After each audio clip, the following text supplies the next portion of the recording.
ప్రియ క్రైస్తవ సహోదరి సహోదరులారా, అనుదిన ధ్యానము మత్తయి సువార్త 5వ అధ్యాయము. యేసు ఆ జనసమూహములను చూచి పర్వతముని ఎక్కి కూర్చుండెను. శిష్యులు ఆయన చుట్టూ చేరిరి. ఆయన నోరు విప్పి ఉపదేశింప ఆరంభించెను. దీనాత్ములు ధన్యులు, దైవరాజ్యము వారిది. శోకార్తులు ధన్యులు, వారు ఓదార్పబడుదురు. వినమ్రులు ధన్యులు, వారు భూమికి వారసులగుదురు. నీతి నిమిత్తము ఆకలి దప్పులు గలవారు ధన్యులు, వారు సంతృప్తి పరపడుదురు. దయామయులు ధన్యులు, వారు దయను పొందుదురు. నిర్మల హృదయులు ధన్యులు, వారు దేవుని దర్శింతురు. శాంతి స్థాపకులు ధన్యులు, వారు దేవుని కుమారులనబడుదురు. ధర్మార్థము హింసింతులు ధన్యులు, దైవరాజ్యము వారిది.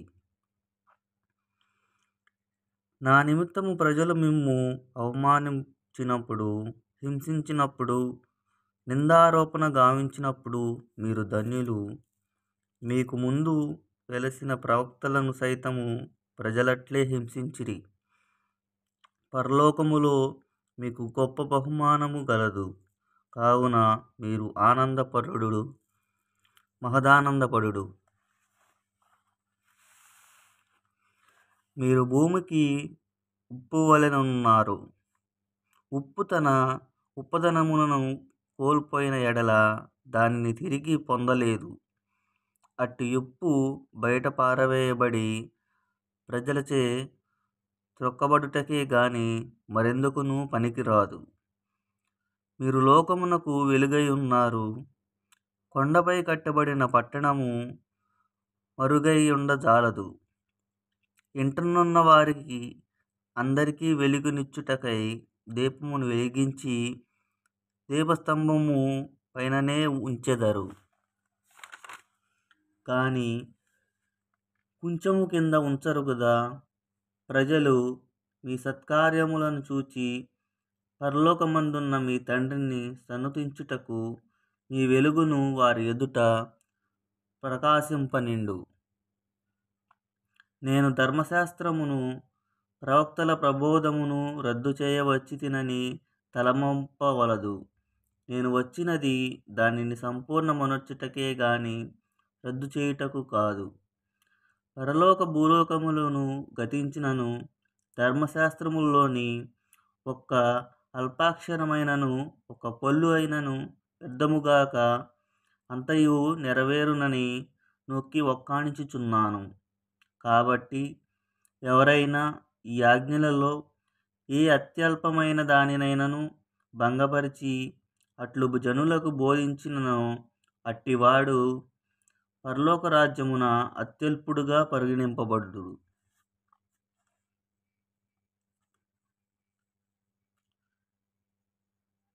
ఎవడు ఈ ధర్మశాస్త్రమును ఆచరించి అట్లు జనులకు బోధించునో అట్టివాడు పరలోక రాజ్యమున అత్యధికునిగా పరిగణించబడును.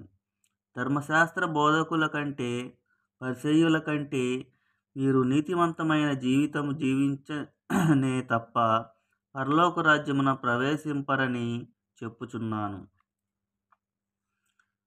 నరహత్య చేయరాదు. నరహత్య కావించువాడు తీర్పునకు గురియగునని పూర్వులకు శాసింపబడిన మాట మీరు వినియున్నారు గదా. నేను ఇప్పుడు మీతో చెప్పునదేమనగా, తన సోదరునిపై కోపపడువాడు తీర్పునకు గురియగును. అదే విధముగా తన సోదరుని వ్యర్థుడా అని అవమానపరిచిన వాడు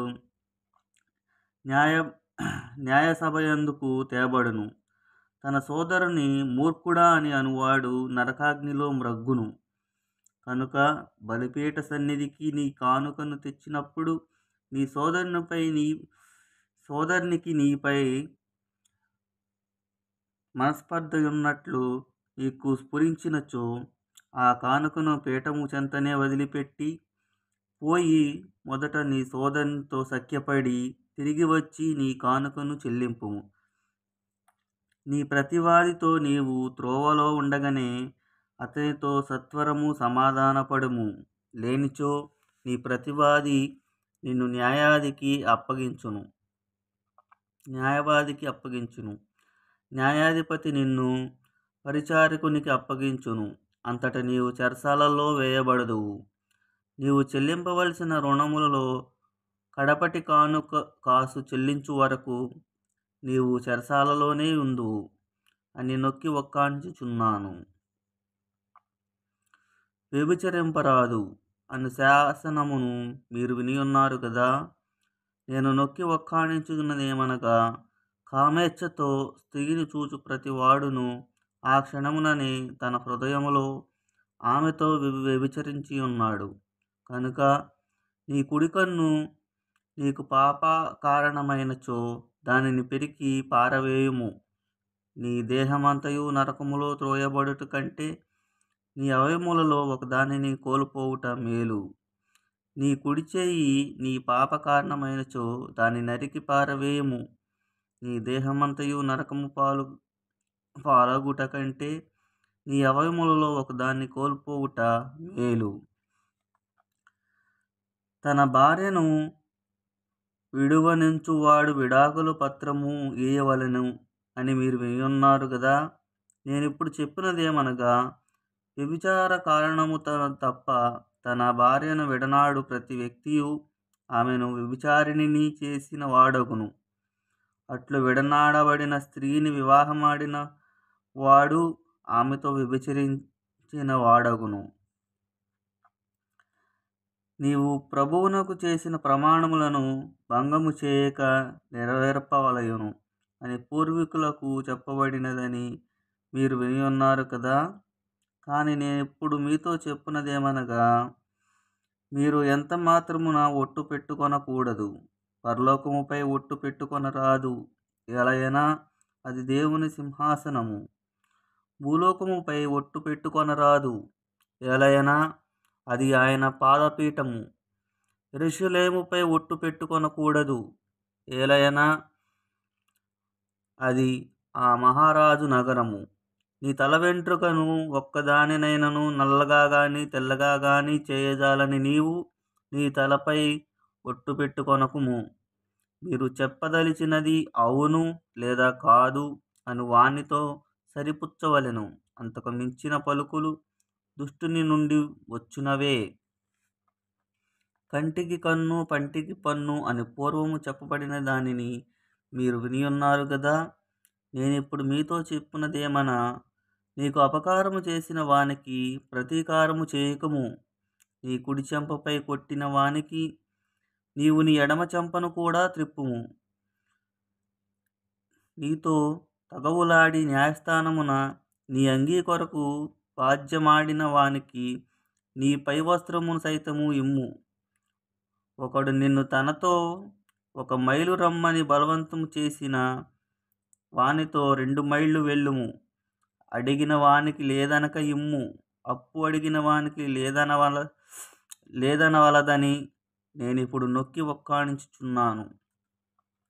నీ పొరుగు వానిని ప్రేమింపుము, నీ శత్రువును ద్వేషింపుము అని పూర్వము చెప్పబడిన దానిని మీరు వినియున్నారు కదా. నేనిప్పుడు మీతో చెప్పున్నదేమనా, మీ శత్రువులను ప్రేమింపుడు, మిమ్ము హింసించు వాని కొరకు ప్రార్థింపుడు. అప్పుడు మీరు పరలోకమందున్న మీ తండ్రికి తగిన బిడ్డలు కాగలరు. ఏలయనా ఆయన దుర్జనులపై సజ్జనులపై సూర్యుని ఒకే విధముగా ప్రకాశింపచేయుచున్నాడు. సన్మార్గులపై దుర్మార్గులపై వర్షము ఒకే విధముగా వర్షింపచేయుచున్నాడు. మిమ్ము ప్రేమించు వారిని మాత్రమే మీరు ప్రేమించినచో మీకు ఎట్టి బహుమానము లభించును? సుంకరులు సైతము అటుల చేయుటలేదా? మీ సోదరులకు మాత్రమే మీరు శుభాకాంక్షలు తెలియచేసినచో మీ ప్రత్యేకత ఏమి? అన్యులు సహితము ఇట్లు చేయుటలేదా?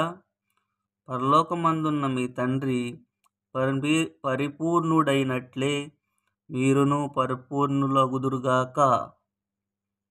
ఆమేన్.